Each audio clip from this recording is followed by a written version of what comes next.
This is NEGOTIATEx TV. Hey everyone, thanks for joining us on the NEGOTIATEx podcast. We are continuing our conversation with Hal Abramson, a full-time faculty member at Touro Law Center. If you haven't already checked out part A of this episode, then please go ahead and do that first before diving in. Now let's just jump into it. Hey, so Hal, at the beginning of our conversation here, you had talked about how everyone is an expert at negotiations, or at least they think that. So then how do you develop a course to teach negotiations to people who think they may already know everything? Well, what I'm about to describe to you did not occur overnight, okay? It's life is a set of trial and errors. You learn, you get feedback, you go, ooh, that wasn't so smart. Or, that was brilliant 10 years later. When I first started teaching this stuff, I never taught positional negotiation. I just thought, that's what I go to law school for, is teach people to play this game of, I will make a first offer, you'll make a counter offer, I will play poker of some version in this negotiation game, and then we'll get to some compromise. I felt that was not very productive, and I, for years, never taught it. And then I started realizing that was not a very good choice, because I had to take people where they are. It goes to your question about people already are experienced. And I wasn't fully respecting that in my early years of teaching. So I revamped my courses and started by teaching positional negotiation. And I had to study it, go into it deeply, figure out what does it mean to be a good positional negotiator, a person that's going to function through offers and counteroffers, and then teach it. So I start all my courses with that now, negotiation, because I want to take them where they are, so they don't reject things. Because if you come in with something so new and radical, they go, this is not relevant. This has nothing to do with my world. So I want to start with their world. So I start with a positional negotiation. And the one we did at the Air Force Academy was with used car sales. And everyone has experience buying cars. Okay? So we do that. And then we talk about what makes it work well, what does not. And it's a very easy way to begin to introduce objective standards, because you have the Kelly book value right away. And if you're thinking about buying, selling a car, you start introducing some of the concepts. And then I say, okay, now we're going to go into some newer stuff. And then I'm going to show you at the end of the course how what you will be doing your whole lifetime, how it fits into the bigger picture. So I'm not discarding it. I'm not rejecting it. I'm just going to show you how it fits in. So now we're going to start introducing interest-based negotiation, introduce problem solving, introducing some of the concepts that we're all familiar with as teachers in this field. And then at the end, I come back to positional negotiation and show the small role it plays in the overall negotiation, usually at the very end. You mentioned, Hal, you mentioned, thank you for that. I think that's helpful from a design perspective. And some of our listeners teach negotiation. I know I'm always constantly wrestling with, the best way to present these ideas in a holistic kind of over the time of a course. You mentioned teaching at the Air Force Academy. Where were there differences, and how did that affect the way you taught the students in terms of, future officers in the Air Force versus future lawyers coming out of Touro? Well, I think it's all the same, with an exception I'm going to mention in a moment. Whenever I teach negotiations, I always begin with the same opening line or do a training program. What we're going to cover here applies to your personal life, applies as a lawyer to deal with legal disputes, or deals with world peace. It's all the same process, the same ideas in play here. Where I think it is important is to give people illustrations that they can relate to, and not relying on the vetted classic cases. So I went to the Air Force Academy. It was very interesting what happened. There's so many things that happened that was so fascinating. It was really a year of treasure for the rest of my life. I learned so much. It was just a great group I had an opportunity to work with. And They're up the street. They're close by. They're a couple out there. I'm in New York. So here's the. So they hire me with the idea that they want to reassess their program that's been around for about 10 years at that point, maybe longer. And no one's really taking a fresh look as an outsider. And they have this idea, let's bring an outsider once in a while and see what we're doing and see if it makes any difference. So I said, oh, this sounds like a great opportunity. Sign me up. So I pack up from New York, rent out my apartment, move all my belongings out to Colorado Springs, know nobody. I mean nobody. And as I'm fond of saying, because as you mentioned in my bio, I've done a fair amount of travel, although not everywhere, as you pointed out. There's still one continent to look forward to. But I've traveled a lot. And people have said, where are you traveling this year? I said, I'm going to a foreign country this year. But it happens to be in the U.S. because I had no military background. And it was a foreign country for me. And people welcomed me as a tourist and visitor. But it was still new. When I get there and I sit down with the person who's in charge of the negotiation program, Carmen Leon, and he says to me, well, here's our course. What do you have to say about it? I said, well, they told me my job is I'm coming here with a clean slate, a clean canvas, and I'm just going to take a fresh look at this from the bottom up. He says, well, not so quick. He says, between the time they offered me the position and the time I showed up, some guy by the name of Aaron has been hanging out with them. And he spent a whole year revamping their course and incorporating all the stuff that he was teaching at West Point. And he was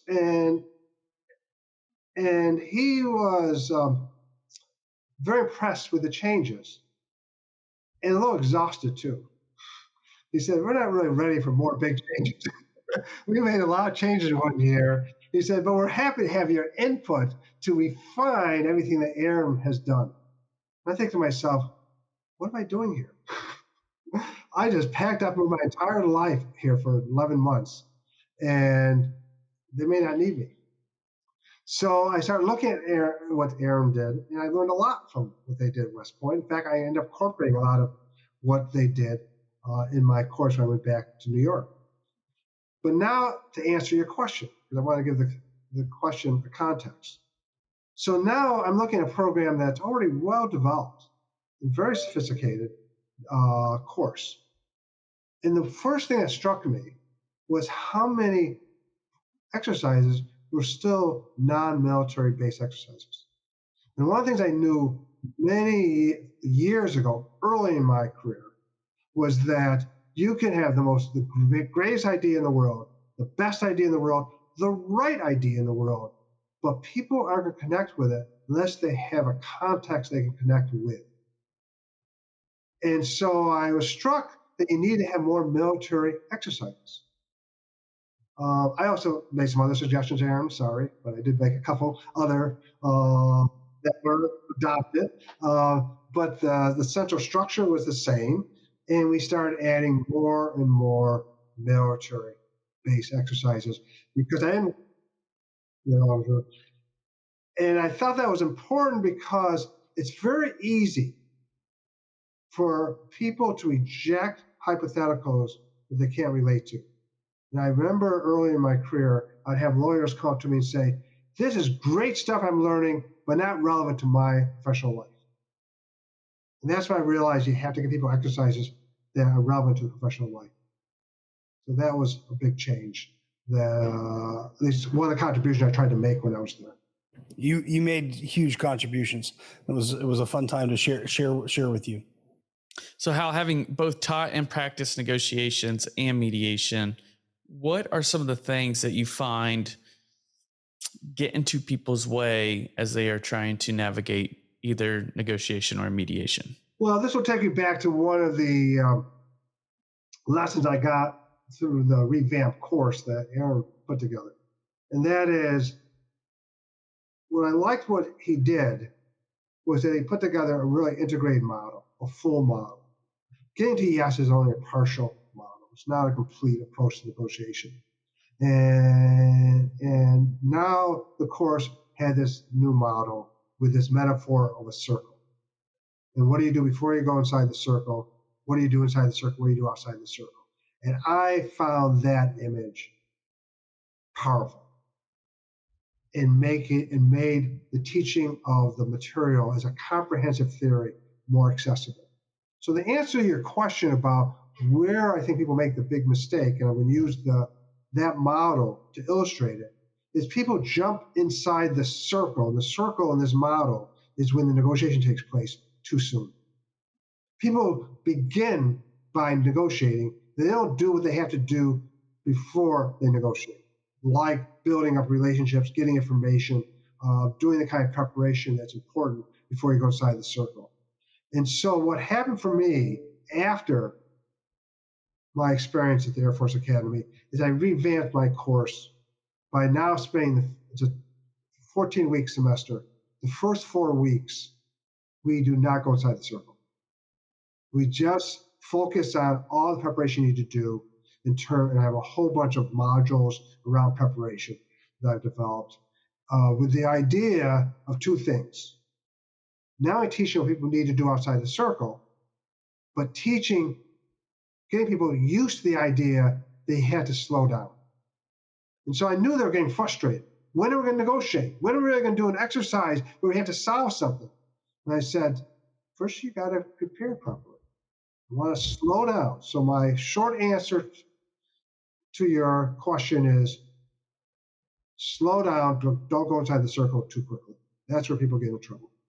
From your UN background or other experiences, can you point to like a story where that happened well? You were able to say, hey, we spent appropriate amount of time outside the circle, kind of, preparing, laying the foundations for what we were going to do. Is that something that resonates with you as a story? Sure. I think one of the challenges when looking at negotiations is back to an earlier point I made, is that there's a lot we don't know. So I've been fortunate enough to have done what I now view as 3 very in-depth studies on negotiation, where I don't have all the answers of what happened, but I know more than the average person, even expert in negotiation. The 3 is Camp David, which I did many years ago. The second one is Nelson Mandela as a negotiator, which is the article that was already mentioned. And third is an article that will be coming out very soon. It's now at the publisher on the backstory of the repeal of Don't Ask, Don't Tell. So there I got to go into a lot of detail. So I'm just going to use an example right now on Nelson Mandela. Nelson Mandela played a big role in negotiating the dismantling apartheid. We all know that. He's a very well-known historic figure in our world of peacemaking. He's one of the 2 or 3 best-known peacemakers in the world, and he's a household name in the field. When you take a look at what he did, it was instinct. I doubt he read Getting to Yes or knew about this circle. He built relationships. Treat people with respect. One of the things that people asked him over and over again is how could he negotiate with people who were responsible for the oppression and death of so many people over not a day, not over a year, over decades of apartheid.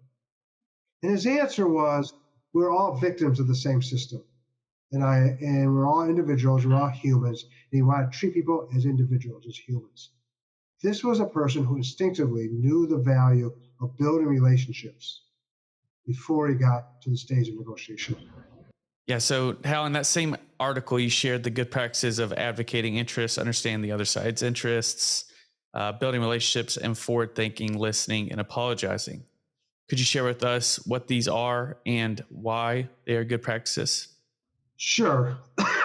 I'm going to do this through another story. And this is a story that has to do with how that article came together, at least part of the story how the article came together. was a work in progress at the time that this moment arrived. And I was presenting to a group called the International Academy of Mediators. And I was still in the early stage of the research and trying to figure out where I'm going with this project. And they gave me like 15 minutes to do a presentation. And I present some of the basic points about the story. I focus on 1985 to 1990. 1985 is when Nelson Mandela was offered he was offered many times to be freed from prison if he would denounce violence. But 1985 was a particularly big moment when he was made that offer, because his daughter read a speech that rejected that offer to the world, why he would not denounce violence, which is also another interesting issue from a negotiation point of view. Very interesting issue. And then the study takes a look at all the things that happened between then and 1990. 1990 is when he was released from prison. So I get to this, I'm presenting this work in progress to this group, and I get to the end, the 15 minutes, and I said, so what are the lessons? The question you asked, what are the lessons? And I don't recall whether this is exactly the way I scripted at the time, but this is the way it came out. I said, what do we learn from Nelson Mandela? Nothing. And there was such a reaction in the room. I thought, wow, that was really onto something here. I said, people just went silent. This is all nothing? We get nothing learned from him? And then I said, because what he did was what any good negotiator would do.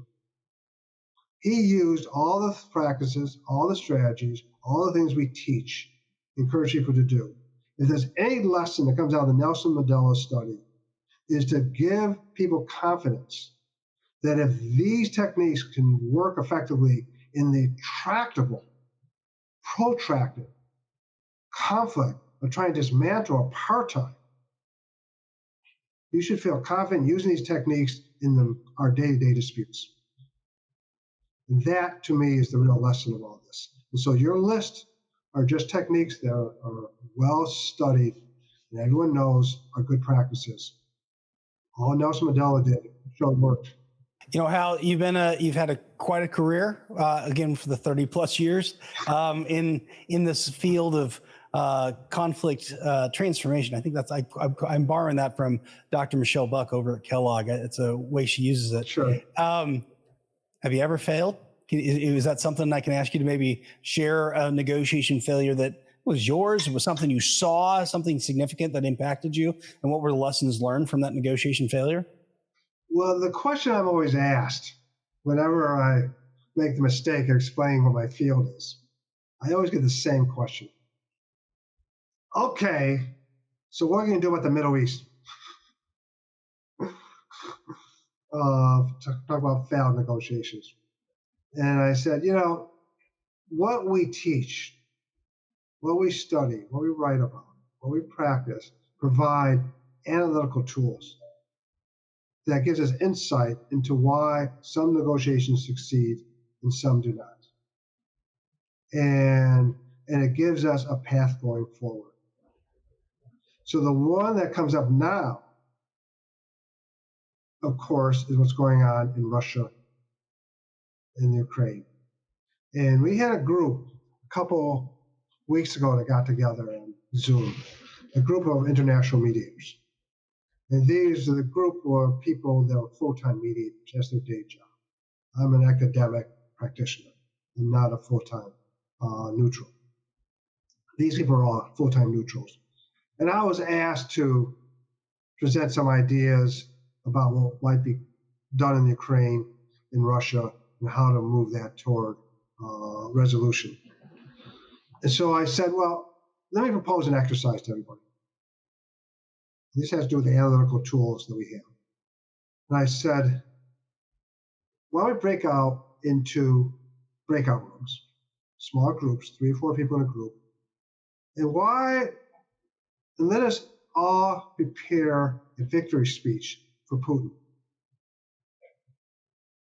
And there was a lot of discomfort with that because this was 2 weeks into the conflict. People are horrified, emotionally engaged, emotionally distraught. And the reaction was, that, okay, but that's going to be difficult. And I said, the reason to do that, and now I'm going to answer your question directly, is because until we understand what that speech looks like, we have no pathway to go forward, because that speech reveals what his interests are. Until we understand his interests, disputes don't get resolved.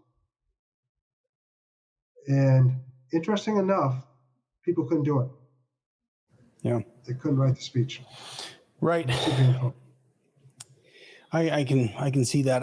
The exercise, right? That academic exercise, so important to be able to get and step into his shoes. Yes, because until you understand interest, there's no pathway to go forward. Do you have any just since pulling on that a little more, any thoughts about the direction this conflict is headed? And I mean, day by day seems to change and continues to get more protracted. Any other thoughts there, Hal, in terms of where this may go? Well, the thoughts I had early on, and I presented that day, was I thought the answer was China. China is really the pathway out of this. And I was hoping that their interests would align enough with Russia in their role in world affairs to want to serve that role. Because one of the things that was a little jarring to other people in this discussion, because the group I was with were all private mediators, not public mediators. Public mediation is different than private mediation. Private mediation, we treasure neutrality. It's all about being neutral. Public mediation, who cares? It's not about neutrality. It's about credibility. It's about clout. It's about influence. A very different notion. So I thought China could serve that role. I have no answer where this is going to go right now. But we have the analytical tools to understand exactly what's happening. Right now, the BATNA is better for Putin than a negotiated resolution. And the question is, at what point will a negotiated resolution be better? Yeah. Let me ask another question. You shared kind of the struggle and failure or the difficulties there. As you look back in your career, Hal, is there a negotiation that you're particularly proud of, something you were part of? What made that a success? What can our listeners learn maybe from your experiences as part of something that you deem impactful? I had a number of interesting mediations over the years. In terms of illustrations, I'm hesitating because it's the issue of confidentiality. And I think because it's recording, I can't go into any particulars, because the ones that come to mind, the ones probably should not be as a matter of public record. So maybe the simple answer is the tools that we're discussing work. But you got to be persistent with them. You can't be shy about them. You got to stick with them. Because it's very easy that when the going gets rough to just go back to old habits. So Aaron and I are always interested in how negotiation skills show up in your personal life, so away from the negotiation table or the mediation environment. So Hal, how are you able to apply these skills in your own life? Well, there's a joke within the field of dispute resolution that that doesn't work in our personal lives. But I actually, I think it does, because it's the same technique. It's all about listening. It's all about understanding interests. I think the tricky part for people who are professional negotiators is that when you apply in your personal life, people think you're being manipulated when you're not. Right. We're just listening. We're trying to understand. Asking the questions that we know you were supposed to ask professionally, we ask privately, personally. But it's trying to, because they know so much about you, they question, well, what are you really trying to manipulate us to do? No, I'm just trying to understand what is important to you. I'm just trying to understand your interests. I don't use those words, of course. That just turns people off. You got to be careful not to use vocabulary in these informal conversations.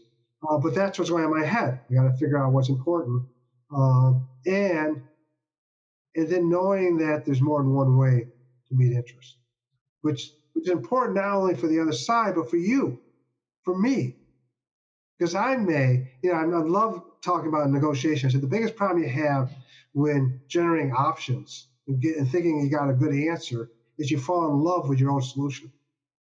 And once you fall in love with your own solution, it's hard to be flexible and be open to other ideas, other ways to get there. So I know Juicy. Yeah, right. Well, we know who are our greatest critics. But Nolan, as Hal and I will say from being at the Air Force Academy, as long as you're on that upward trajectory, okay, it is that's the important thing. So, well, I think it's seeing the big picture. Yeah, and seeing the big picture. It's very easy to get caught up in the tense moments, and it is very easy, particularly because, as I'm fond of saying in these more interpersonal exchanges, is that when I say one sentence, they're not hearing one sentence. They're hearing that one sentence in the context of a series of one sentences over years of time, or a little tone change, which I may not detect, they may see and say, "There you go again." So it gets more complicated because there's more data that is out there than in our standard negotiation, where you're not with someone on a regular basis. Yeah, they're very insightful. Hey, Hal, as we get ready to wrap up, any kind of final words of wisdom and advice, key considerations for our listeners on how they can improve their negotiation skills and abilities? One piece of advice and one only. And I used to think it was easy advice to give and easy advice to implement, but after the whole 30 plus years, I no longer think that. But it's really basic. Understanding the other side's interests. There is no more important, powerful concept than that, because once you move away from positions to interests and understand what's really motivating people, it opens the door to so many possibilities. But we get stuck in this positional negotiation as a matter of our upbringing, our default process. People, the way I like to describe it is that people are always throwing solutions at each other, not interests. Someone doesn't come into a room and say, "I want 5,000. Here's my interest. I want to be sure there's a better world." They come in and say, "I need $10,000, which I would use to have a better world." So what sometimes people say to me in negotiation is, "What do you do when someone comes in and say, 'Here's what I want,' which is really their solution?" And they say, "And here's the other lesson, for me anyhow." That's the beginning of a conversation, not the end. Sometimes people think it's the end. When someone shares with me what they want, their position, or tells me what they're angry about, or tell me they can't talk to someone anymore because I'm fed up with this, whatever it is, that's not an end. That's what I need to begin the conversation. So interest in viewing conversations as openings, not closings. Hey, Hal, thank you so much for sharing that. It's wonderful insights. And thank you so much for joining the podcast. This is a podcast that is all about elevating your influence through purposeful negotiation. So with that, I'm going to turn it over to Aram for some final thoughts. Thanks, Nolan. And let me just thank you, Hal, for taking the time out of your busy day and schedule to be with us. It is great to see you again. Thanks for the impact that you've had on me, on those that are listening to this, certainly on the officers you impacted at the Air Force Academy and all the students you've had through the year. So thanks for that, Hal. Very, very appreciative of your work. Folks, there's just so much I think you can take in terms of takeaways. I really encourage you to read Hal's article on Nelson Mandela. And I think what Hal said there, if these skills can work, and these approaches can work in that sort of environment and context, they can work with the challenges you're facing today, personally and professionally. So encourage you to look at that. Encourage you to read some of the other articles that we'll certainly link to. And again, Hal, thanks for being with us. So that's it. Well, thank you for this opportunity. This was very enjoyable, and I really appreciate the opportunity to answer these questions because they caused me some self-reflection. So thank you. Absolutely. So that's it for us on today's podcast. Thank you so much for joining. If you could please rate, review, and subscribe to the podcast, we'd greatly appreciate it. And we'll see you in the next episode. Hey, thanks for checking out this video on NEGOTIATEx TV. If you found any value at all, please hit the subscribe button, hit the notification icon if you want to be notified of future videos. And then we also have a couple videos over here that you might be interested in checking out. If you in your small business, your team are looking to get negotiations or leadership training, then you can head over to NEGOTIATEx.com and learn more about the coaching services we offer. Thanks, and I'll see you over in the next video.